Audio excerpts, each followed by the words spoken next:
Hello learners, welcome back to my YouTube channel. And इस video में मैं आप लोगों के साथ डिस्कस करने वाली हूँ जो अभी आपका लेटेस्ट यूपी पीजीटी कॉमर्स 2021 जो 17 अगस्त को आपका एग्ज़ाम हुआ है, ठीक है, उसको मैं डिटेल में डिस्कस करूँगी हर एक क्वेश्चन को, ताकि आपके जो भी लोग फ्यूचर में भी प्रिपरेशन कर रहे हैं उनके लिए भी हेल्पफुल रहने वाला है। ओके, सो ये रहने वाला है पार्ट 1 जिसमें हम कुछ क्वेश्चंस को डिस्कस करेंगे डिटेल में। बाकी के क्वेश्चन हम नेक्स्ट पार्ट में डिस्कस करेंगे। ओके, तो हम स्टार्ट करते हैं पार्ट 1 को। तो देखिए क्वेश्चन, आपका क्वेश्चन है अगर जो प्राइम कॉस्ट है वो कितनी दी हुई है, ₹20,000। Factory overheads 25% of prime cost and office overhead are 80% of factory overheads, then the office cost would be. देखो, इसके लिए आप लोगों को सबसे पहले एक जो फॉर्मेट होता है हमारा वो पता होना चाहिए, ठीक है। देखो, अगर मैं बात करूँ प्राइम कॉस्ट की, तो प्राइम कॉस्ट आपको पता है डायरेक्ट मटेरियल, डायरेक्ट लेबर और डायरेक्ट एक्सपेंसेस को ऐड करने के बाद आती है और वो हमें दी हुई है, ठीक है। प्राइम कॉस्ट के बाद आपको उसमें क्या करना है, प्राइम कॉस्ट के बाद आपको यहाँ पे जो है प्राइम कॉस्ट में आपने ऐड करने हैं क्या चीज़, फैक्ट्री ओवरहेड। प्राइम कॉस्ट कितनी है हमारे पास, 20,000। ओके, अगर मैं इसमें ऐड कर दूँ फैक्ट्री ओवरहेड जो कि 25% है प्राइम कॉस्ट के, तो 20,000 का अगर आप 25% निकालो, यानी कि अगर आप उसका 1/4 निकालते हो तो कितना आ जाएगा, 5,000।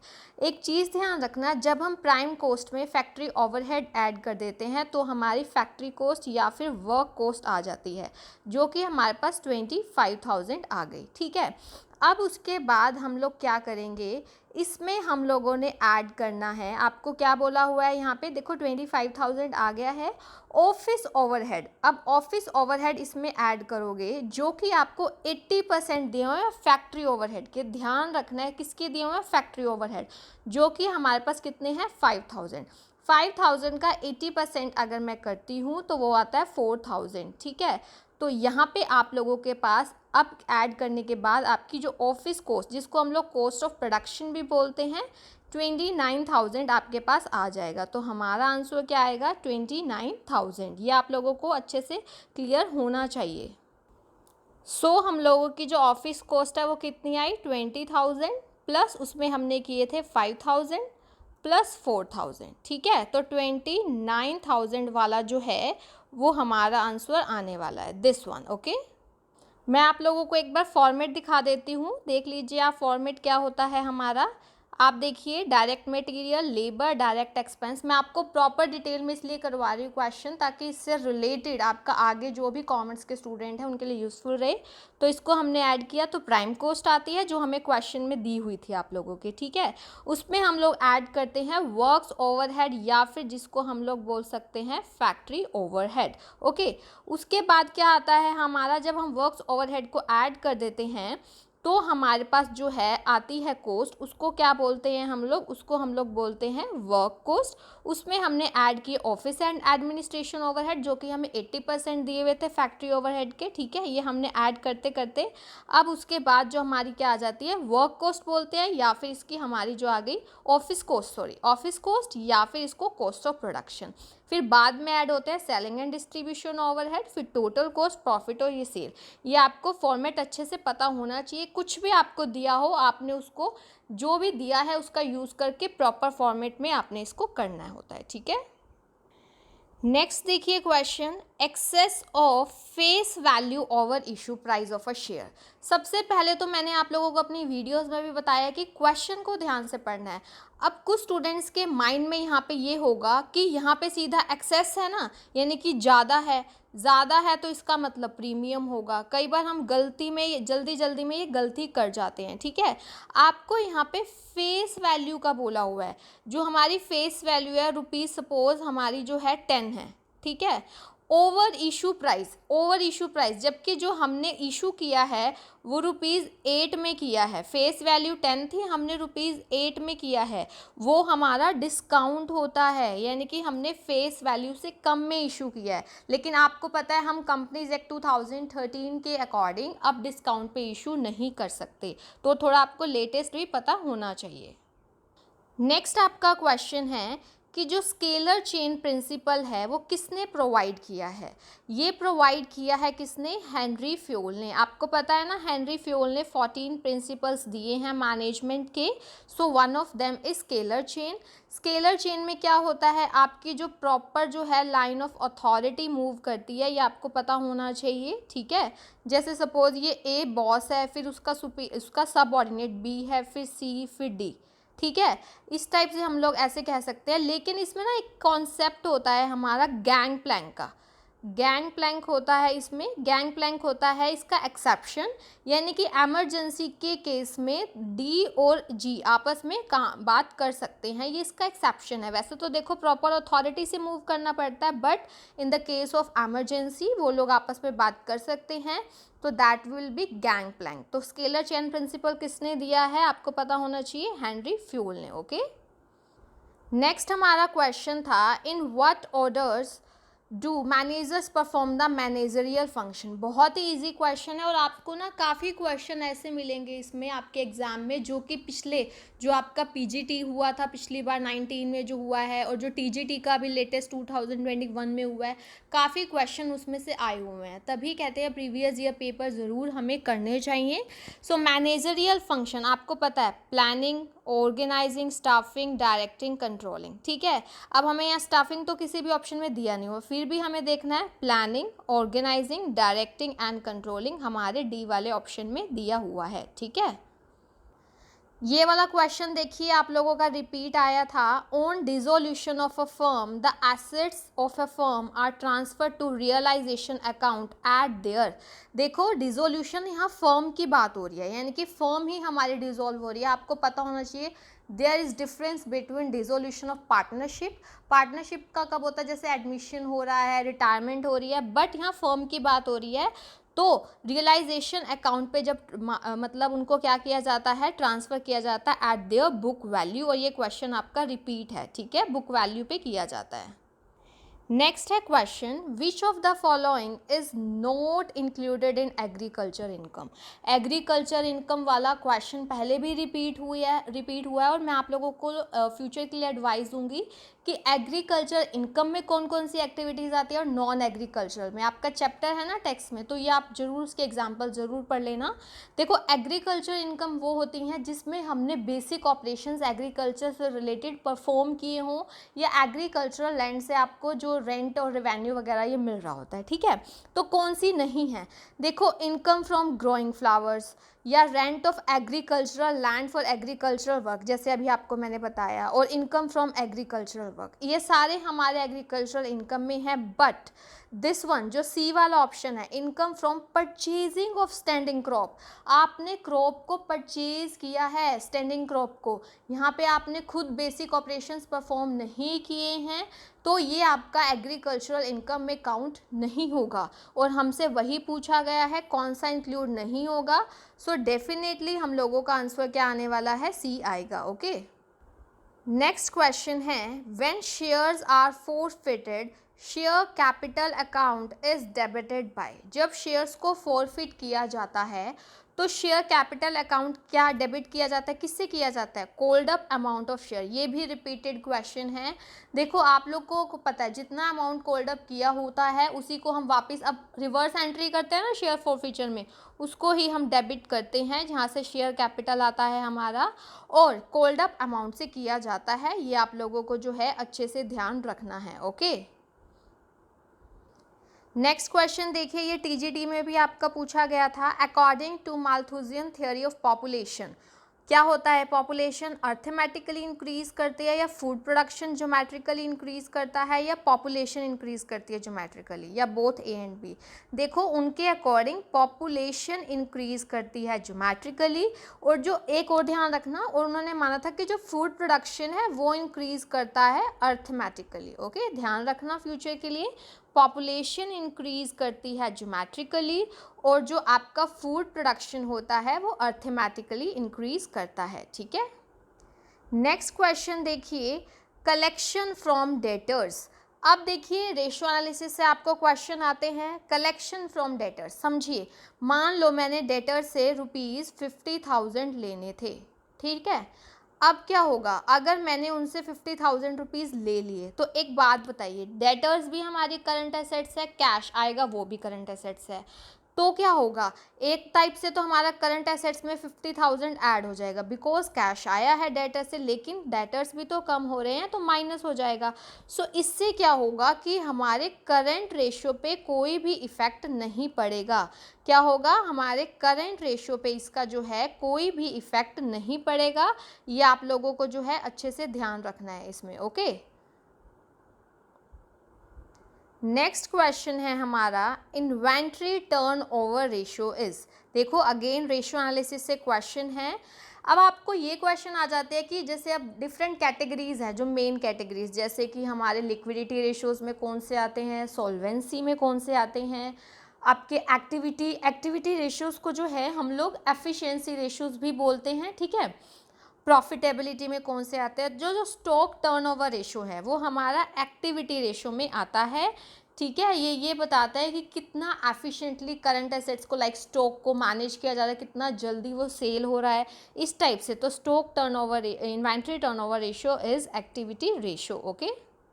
नेक्स्ट है क्वेश्चन हमारा, which among the following is not a technique of business forecasting. कौन सी नहीं है टेक्निक बिजनेस फोरकास्टिंग की। आपको नेम्स भी चीज़ों के पता होने चाहिए, क्योंकि ये नेम से रिलेटेड ही क्वेश्चन है ना, कि बिजनेस फोरकास्टिंग की कौन कौन सी टेक्निक्स हैं। तो अब आप ये देखिए, टाइम सीरीज एनालिसिस भी होती है, रिग्रेशन एनालिसिस भी है, इनपुट आउटपुट एनालिसिस भी है, बट वेरिएंस एनालिसिस नहीं है। सो हमारा आंसर क्या आएगा यहाँ पर, बी वाला आएगा, ओके। नेक्स्ट क्वेश्चन देखिए, security premium is a. Security premium किस टाइप की हमारी रिसिप्ट है। देखिए सिक्योरिटी प्रीमियम आपको कब मिलता है, जब आपने जो है फेस वैल्यू से ज़्यादा प्राइस पर इशू किया हो, ठीक है, यानी कि इशू प्राइस हमारा ज़्यादा है। और एक चीज़ समझिए, अब ये क्या है, क्या कैसा प्रॉफिट हो रहा है आपको, कैपिटल रिसिप्ट है, ये आपकी ध्यान रखना, ठीक है। यही आपको ध्यान रखनी है चीज़ें, क्योंकि कैपिटल एक्सपेंडिचर रिवेन्यू से related, capital receipt, revenue receipt. Capital receipt तो आपको पता है नॉन रिकरिंग नेचर की होती हैं, और रिवेन्यू रिसिप्ट आपकी रिकरिंग नेचर की होती हैं। ये छोटी छोटी चीज़ें ध्यान रखनी है। नेक्स्ट है हमारा, break even point is. Break even point बताना है, कौन सा पॉइंट होता है। देखिए जब ब्रेक इवन पॉइंट की हम बात करते हैं, उसको हम बोलते हैं कि no profit, okay, and no loss. So अब देखिए, जहाँ पर टोटल रिवेन्यू इक्वल हो जाएगा टोटल कॉस्ट के, तो उस टाइम हम कह सकते हैं no profit no loss. So break even point will be where total revenue equals total cost, okay. Next question है, the process of selecting a course of action out of alternative courses to solve a problem. यानी कि आप लोगों के पास बहुत सारे alternatives हैं, but आपको जो एक सेलेक्ट करना है वो हमारा किस में आता है, डिसीजन मेकिंग में, ठीक है। ये तो बेसिक सा मीनिंग था डिसीजन मेकिंग का। नेक्स्ट क्वेश्चन देखिए, बहुत ही सिंपल सा क्वेश्चन है, if total production increases with the increase in variable factor. देखो यहाँ पे बात करें कि जितना हम वेरिएबल फैक्टर को बढ़ा रहे हैं तो टोटल प्रोडक्शन हमारा इंक्रीज हो रहा है, तो ये किस में होता है, हमारा लॉ ऑफ इंक्रीजिंग रिटर्न में, ठीक है। नेक्स्ट क्वेश्चन देखिए, which of the following statements is not correct. आपको बताना है कि इसमें से जो है कौन सी स्टेटमेंट है करेक्ट नहीं है, ठीक है। तो हम वन बाय वन पढ़ते हैं। फर्स्ट है कि जो मैनेजरियल अकाउंटिंग है and cost accounting both are complementary to each other in nature. देखो मैं अगर बात करूँ, पहले जैसे हम बात करते थे फाइनेंशियल अकाउंटिंग मेन करते थे, ठीक है। अब क्या हुआ, और भी ब्रांचेज हैं हमारी अकाउंटिंग की। तो मैनेजरियल अकाउंटिंग आपको पता है कि डिसीजन मेकिंग में हेल्प करती है मैनेजमेंट की, तो उसमें quantitative as well as qualitative दोनों चीज़ों को देखा जाता है। और कॉस्ट अकाउंटिंग, अब ये दोनों आपस में कॉम्प्लीमेंट्री, एक दूसरे की पूरक हैं, ये करेक्ट है।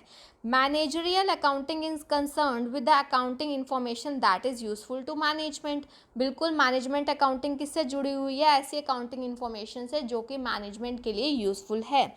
उसके बाद देखिए सी पॉइंट, आपको क्या बोला हुआ है कि जो मैनेजरियल अकाउंटिंग है includes details of quantitative information only.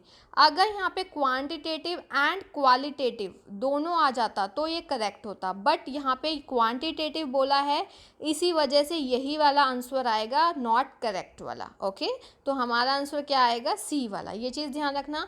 उसके बाद देखो managerial accounting depends on cost accounting, बिल्कुल, क्योंकि कॉस्ट अकाउंटिंग में क्या क्या चीज़ें कॉस्ट डिटरमाइन हुई है, सारा कुछ देखते हैं ना, मैनेजरियल अकाउंटिंग में यूज़ किया जाता है इन सब का, तो ये आपको पता होना चाहिए, ठीक है। नेक्स्ट क्वेश्चन आपका कौन से हेड से पूछा गया है, इनकम फ्रॉम हाउस प्रॉपर्टी से। आप लोगों को जैसे 5 हेड है हमारे, salary, house property, income from PGBP, ठीक है, capital gain and other sources. अब यहाँ हाउस प्रॉपर्टी से आपसे क्वेश्चन पूछा गया है कि हम टैक्स का बेसिस क्या लेते हैं इनकम फ्रॉम हाउस प्रॉपर्टी में। तो आपका एक प्रॉपर फॉर्मेट आपने पढ़ा होगा, जैसे हमारी ग्रोस एनुअल वैल्यू, ध्यान रखना हम एनुअल वैल्यू को कंसीडर करते हैं और यही इसका आंसर रहेगा। ग्रोस एनुअल वैल्यू में से हम लोग म्युनिसिपल टैक्सेस लेस करते हैं, फिर हमारे पास नेट एनुअल वैल्यू आती है, फिर हम लेस कर देते हैं, आपको पता है डिडक्शंस मिलती हैं अंडर सेक्शन 24 स्टैंडर्ड डिडक्शन जो इसकी होती है, फिर हमारी जो इनकम फ्रॉम हाउस प्रॉपर्टी आती है। सो जो बेसिस है टैक्स का for income from house property, वो हम किसके बेसिस पे करते हैं, एनुअल वैल्यू, और उसके लिए भी एक प्रॉपर है कि हम किस किस का कंपैरिजन करते हैं, ठीक है, ये चीज़ ध्यान रखना। नेक्स्ट क्वेश्चन देखिए, flow of information amongst people of different departments at different level is known as। ये देखो बात समझिए, information amongst people of different departments at different level, दोनों चीज़ें हो गई ना, different departments at different level, ये होता है हमारा डायगनल में। आपने देखा होगा सपोज प्रोडक्शन मैनेजर जो है वो सेल्स मैनेजर से बात करना चाह रहा है, कम्युनिकेशन उनका हो रहा है, और डिफरेंट लेवल्स पे भी हो सकता है। इसको हम लोग ना क्रॉस फंक्शनल भी बोलते हैं, अलग अलग फंक्शनल एरियाज में हो रहा है ना, तो डायगोनल कम्युनिकेशन आएगा हमारा इसका आंसर। बाकी देखिए हॉरिजॉन्टल हमारा होता है सेम लेवल में, आपको पता ही है ना, सेम, और अपवर्ड होता है, अपवर्ड कम्युनिकेशन कहाँ से जाएगा, सब ऑर्डिनेट टू सुपीरियर जाता है। इनफॉर्मल में कोई भी रिटर्न रूल्स नहीं होते, कोई भी फॉर्मेलिटी नहीं होती, ठीक है, ये चीज़ ध्यान रखना। नेक्स्ट क्वेश्चन देखिए, ये आपका एक प्रॉपर्टी से रिलेटेड है, अर्थमेटिक मीन की क्वेश्चन है। The arithmetic mean of a frequency distribution is 5, ठीक है, और ईच फ्रिक्वेंसी को अगर हम मल्टीप्लाई कर दे 5 से, तो जो अर्थमेटिक मीन है वो क्या हो जाएगा। अब आप ये समझिए कि अगर हमने मल्टीप्लाई किया है तो यहाँ पे हमारा आंसर क्या हो जाएगा, 25। आपको ये चीज़ समझ होनी चाहिए कि जो हमारा अर्थमेटिक मीन है वो क्या होता है, डिपेंडेंट होता है ऑफ चेंज ऑफ ओरिजिन, ठीक है, and change of scale. Okay, dependent होता है change of origin and change of scale. Change of origin मतलब कोई भी कांस्टेंट प्लस या माइनस कर रहे हैं तो उसका उस पर अर्थमेटिक मीन पे भी फ़र्क पड़ेगा, और अगर स्केल मतलब कुछ भी मल्टीप्लाई या डिवाइड कर रहे हैं तो उसका भी फ़र्क पड़ेगा। ओके, नेक्स्ट क्वेश्चन देखिए, the responsibility to conduct census in India lies with. जो सेंसस को जनगणना हम कहते हैं ना, उससे रिलेटेड वो करता है मिनिस्ट्री ऑफ होम अफेयर्स। ये तो डायरेक्ट क्वेश्चन था, ministry of home affairs, government of India. Okay, next question देखिए, according to companies act 2013 shares can be issued by a company at. देखो मैंने अभी आपको एक क्वेश्चन में बताया था, जो शेयर्स है वो इशू कर सकते हैं या फिर पार पे, जैसे ₹10 का शेयर है तो उसको ₹10 में ही कर सकते हैं इशू, या फिर 10 वाले को सपोज एक्सेस प्राइस यानी कि 12 में कर रहे हैं तो पार या फिर प्रीमियम पे ही कर सकते हैं। सो सी आएगा डेफिनेटली इसका आंसर। नेक्स्ट क्वेश्चन है, the term previous year means. देखो दो टर्म्स की में हम बात करते हैं, एक प्रीवियस ईयर, एक असेसमेंट ईयर, ठीक है।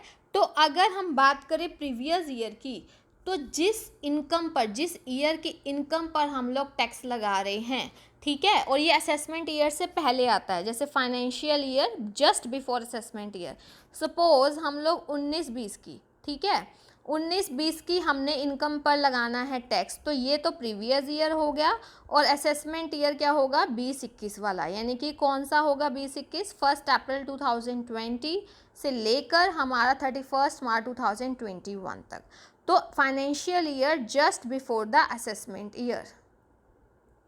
नेक्स्ट हमारा क्वेश्चन है, number of subordinates that report directly to a single supervisor is called। देखो इसको हम लोग बोलते हैं स्पैन ऑफ कंट्रोल या फिर स्पैन ऑफ मैनेजमेंट, कि एक जो हमारा सुपीरियर है, सुपरवाइज़र है, वो उसके नीचे जो है, उसके अंडर कितने लोगों को वो जो है क्या कर सकता है, या फिर हम कह सकते हैं ये लोग जो है कितने कर सकते हैं डायरेक्टली उसको रिपोर्ट, वो होता है स्पैन ऑफ कंट्रोल, ठीक है, या स्पैन ऑफ मैनेजमेंट भी बोलते हैं हम इसको। और इसके रिगार्डिंग ना नैरो स्पैन ऑफ मैनेजमेंट और वाइडर स्पैन ऑफ मैनेजमेंट भी आपको पता होना चाहिए कि क्या होता है, ठीक है। नैरो स्पैन ऑफ मैनेजमेंट तब होगा, सिंपल सी बात है, इसमें क्या होगा, अगर नैरो है तो अब इसका मतलब कि जो मान लो ये सुपीरियर है तो इसके अंडर जो काम करने वाले सबऑर्डिनेट हैं वो कम होंगे और हमारा जो ऑर्गेनाइजेशन स्ट्रक्चर है वो टोलर बड़ा हो जाएगा, ठीक है। और अगर वाइडर स्पैन ऑफ मैनेजमेंट है, वाइडर स्पैन ऑफ मैनेजमेंट मतलब सुपीरियर के अंडर काम करने वाले ज़्यादा हैं, तो इस केस में हमारा ऑर्गेनाइजेशन स्ट्रक्चर टॉलर नहीं होगा। ये तो आप लोगों ने बिल्कुल कॉन्सेप्ट में ध्यान में रखना है, ठीक है। नेक्स्ट क्वेश्चन देखिए कि जो सिक्योरिटीज़ प्रीमियम है can be used by a company for. ये वाला क्वेश्चन ना बहुत बार आता है कि सिक्योरिटी प्रीमियम किसके लिए यूज़ किया जा सकता है, ये किसके लिए नहीं।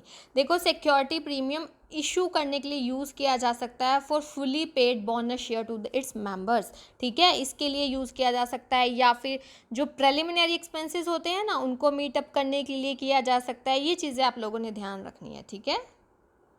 नेक्स्ट क्वेश्चन देखिए, आपको यहाँ पे कैपिटल दी गई है कितनी, 50,000 की, ठीक है, कैपिटल 50,000 की है, लाइबिलिटी 30,000 की है, फिक्स्ड एसेट्स 70,000 की है, then the value of current assets will B.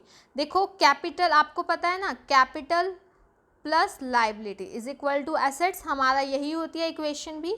Capital आपको 50,000 दी हुई है, लाइबिलिटी कितनी दी हुई है, 30,000। अब एसेट्स में हमारी फिक्स्ड और करंट दोनों आएंगे, फिक्स्ड एसेट आपको 70 दी हुई है, तो ये तो 80 हो गया, ये 70 है, इसमें 10 और ऐड करेंगे तो करंट एसेट्स की वैल्यू का आंसर हमारा क्या आएगा, 10,000 आएगा। नेक्स्ट क्वेश्चन है, which of the following is not a tool of management accounting. इनमें से कौन सा टूल नहीं है मैनेजमेंट अकाउंटिंग का, आपको ये बताना है।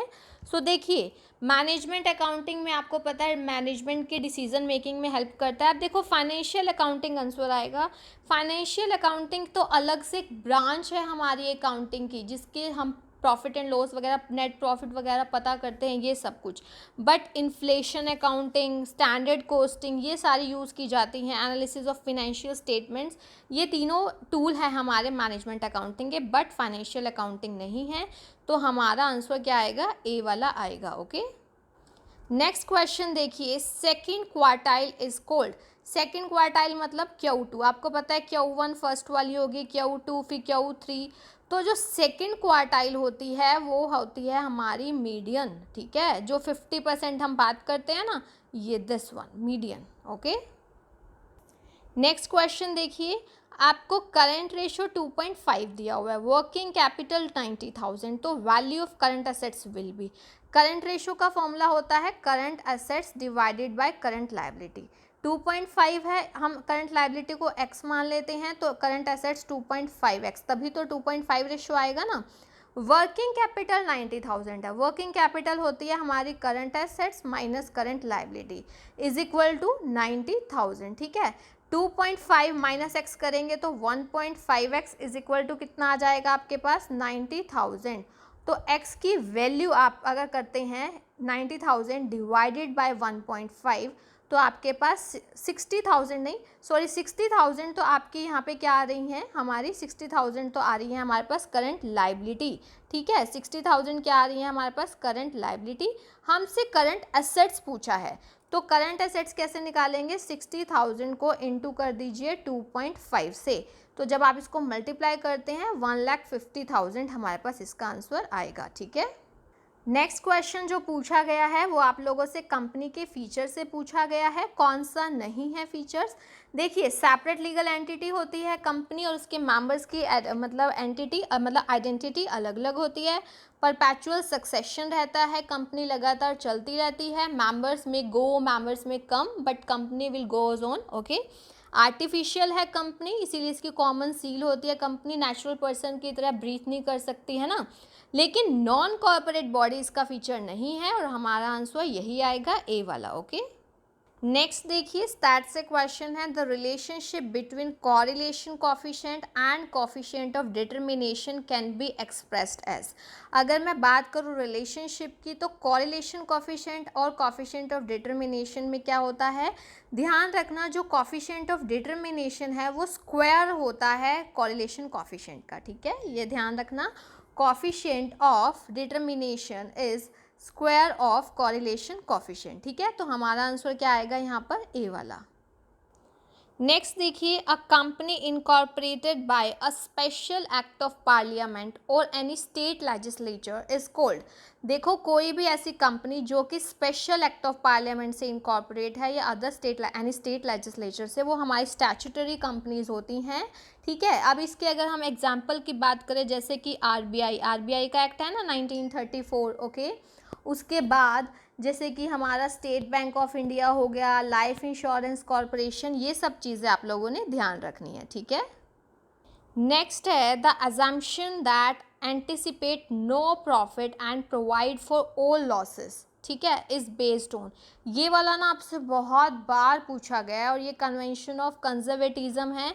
कंजर्वेटिज्म में हम क्या करते हैं कि जो लॉसेस हैं उनके लिए जैसे प्रोविज़न पहले से ही बना के चलते हैं, जैसे कि प्रोविज़न फॉर बेड डेट्स वगैरह है ना, लेकिन प्रॉफिट जब रियलाइज़ होंगे तभी हम उनको करेंगे। ओके, नेक्स्ट क्वेश्चन है, Z theory of motivation was propounded by. तो ये आप ध्यान रखना, वैसे जो मेन पर्सन हम कहते हैं वो है विलियम आउची, बट ये भी जुड़े हुए हैं उस थ्योरी के साथ, उर्विक। ओके, ध्यान रखना है आप लोगों ने। तो इसका आंसर सी आएगा क्योंकि हमें आउची ऑप्शन दिया नहीं हुआ, सो ये भी एसोसिएट उसमें जुड़े हुए हैं उससे, ठीक है।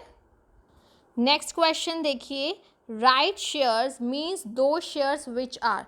देखो, राइट शेयर्स वो शेयर्स होते हैं जो पहले एग्जिस्टिंग शेयर होल्डर्स होते हैं ना, उनको प्रोपोर्शनेटली राइट दिया जाता है कि अगर मान लो कंपनी नया शेयर्स इशू कर रही है तो एग्जिस्टिंग शेयर होल्डर्स को पहले राइट दिया जाता है। So offers to existing share holders, यहाँ पे आपको डिबेंचर होल्डर्स भी ऑप्शन दिया हुआ है कंफ्यूज करने के लिए, but offer to existing share holders आएगा इसका आंसर।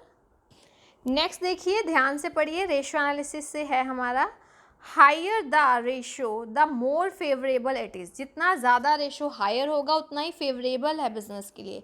लेकिन ये स्टेटमेंट डज नॉट, किसको अप्लाई नहीं होती। देखो, स्टॉक टर्नओवर रेशियो तो अच्छी बात है, ज़्यादा होगा तो जल्दी से जल्दी हमारा स्टॉक वो होता है मैनेज, ठीक है। नेट प्रॉफिट भी, नेट प्रॉफिट इसका मतलब हमारा ज़्यादा है, ऊपर आता है ना नेट प्रॉफिट, और ग्रॉस प्रॉफिट में gross profit divided by net sales आता है। बट जो ऑपरेटिंग रेशो है वो उसमें ऑपरेटिंग एक्सपेंसेस आते हैं, तो अगर ऑपरेटिंग एक्सपेंसेस ही हमारे ज़्यादा हो जाएंगे तो ये सही नहीं है।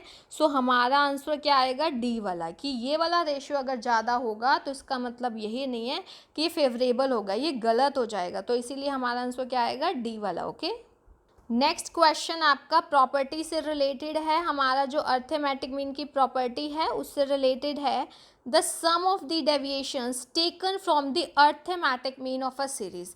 जो सम होता है डेविएशंस का जो कि हम अर्थमेटिक मीन से लेते हैं वो हमेशा ज़ीरो होता है, ये चीज़ ध्यान रखना। सपोज मैंने यहाँ पे देखिए 1 2 3 4 5 ये आइटम्स ली, ठीक है। अब इसका मीन निकालिए आप, मीन क्या आएगा, 2 + 1 3, 3 + 3 कितना हो गया, 6 + 4 10, 10 + 5 कितना हो गया हमारे पास 15। तो टोटल 15 और नंबर ऑफ आइटम्स 5 है, तो आपका अर्थमेटिक मीन 3 आ गया। अब देखिए यहाँ से डेविएशंस लीजिए, मतलब यहाँ से अर्थमेटिक मीन से अगर आप डेविएशंस लेते हैं, ठीक है, तो अब यहाँ पे आपके पास क्या आता जाएगा, अब यहाँ पे देखिए, यहाँ पे आपके पास आ जाएगा -2, यहाँ -1, यहाँ 0, यहाँ 1 या 2। अब इनका टोटल करो तो 0 ही आएगा, और यही हमारी प्रॉपर्टी में बोला गया है। ओके, नेक्स्ट क्वेश्चन देखिए, income from business commenced on 1 March will be assessed in the assessment year. देखो, बिजनेस कब स्टार्ट हुआ है, 1 मार्च 2018 को, तो 2018 to 19 तो इसका प्रीवियस ईयर हो गया ना। असेसमेंट ईयर कब होगा इसका, 19-20, ये अभी आपको मैंने बताया भी था, तो 19-20 में असेस किया जाएगा। नेक्स्ट क्वेश्चन देखिए, written agreement between the partners to form a partnership is called. जो रिटर्न एग्रीमेंट होता है, ये क्वेश्चन पहले भी आया है, इसको हम पार्टनरशिप डीड बोलते हैं। और पार्टनरशिप डीड का ध्यान रखना, दूसरा नाम होता है आर्टिकल्स ऑफ पार्टनरशिप। ठीक है, क्या नाम होता है हमारा? आर्टिकल्स ऑफ पार्टनरशिप होता है इसका दूसरा नाम। और एक चीज़ ध्यान रखनी है, जो हमारा एग्रीमेंट है वो ओरल भी हो सकता है और रिटर्न, ये कंपल्सरी नहीं है कि रिटर्न हो, तो ध्यान रखना। नेक्स्ट क्वेश्चन देखते हैं। और नेक्स्ट क्वेश्चन करवाने से पहले मैं आप लोगों को बताना चाहती हूँ, जो भी लोग पीजीटी कॉमर्स की तैयारी कर रहे हैं उनके लिए प्लेलिस्ट चल रही है और इम्पॉर्टेंट टॉपिक्स भी। ठीक है, उसका लिंक मैंने डिस्क्रिप्शन बॉक्स में प्रोवाइड किया है। इसके अलावा नेट कॉमर्स के स्टूडेंट्स के लिए अलग से MCQs की प्रैक्टिस चल रही है। ओके, सो अगर मैं बात करूँ कॉस्ट ऑफ प्रोडक्शन की, cost of production is equal to, अभी आपको मैंने प्रॉपर फॉर्मेट बताया था। पहले क्या है? प्राइम कॉस्ट, उसमें हम ऐड कर देते हैं फैक्ट्री ओवरहेड्स, तो हमारी वर्क कॉस्ट आ जाती है। ठीक है, उसके बाद फैक्ट्री कॉस्ट भी बोलते हैं। अगर फैक्ट्री कॉस्ट में आप ऑफिस और एडमिनिस्ट्रेटिव ओवरहेड ऐड कर देते हो तो ऑफिस कॉस्ट आती है, जिसको हम कॉस्ट ऑफ प्रोडक्शन भी बोलते हैं। So factory cost plus administrative overheads हमारा आंसर आएगा। तो आपको ना कॉस्ट शीट का प्रॉपर फॉर्मेट पता होना चाहिए। ओके, तो ये मैंने कुछ क्वेश्चंस डिटेल में डिस्कस किए हैं और बाकी के क्वेश्चंस भी मैं आपको डिटेल में ही डिस्कस करूंगी। Okay, thank you so much. और अगर अभी तक आप लोगों ने इस यूट्यूब चैनल को सब्सक्राइब नहीं किया है देन यू कैन सब्सक्राइब और बेल आइकन को प्रेस कर सकते हो, ताकि आपको मेरे अपकमिंग वीडियोज़ का टाइमली नोटिफिकेशन मिल सके। Thank you so much, keep learning and have a nice day.